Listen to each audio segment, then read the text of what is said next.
από πάνω, ρε μαλάκα. Ω, δεν φέρνει. Δεν φαίνεσαι, θέλω να σε πάρω. Ναι, ξέρω εγώ. Έλα, φύγε μου. Γεια.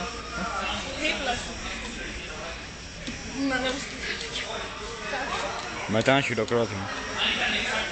Μαλάκα, πόσα λεπτά είναι? 20. 20 λεπτά είναι.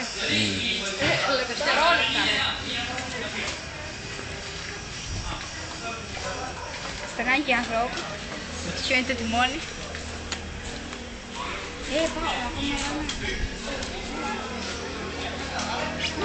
Χειροκρότημα, ρε. Τι?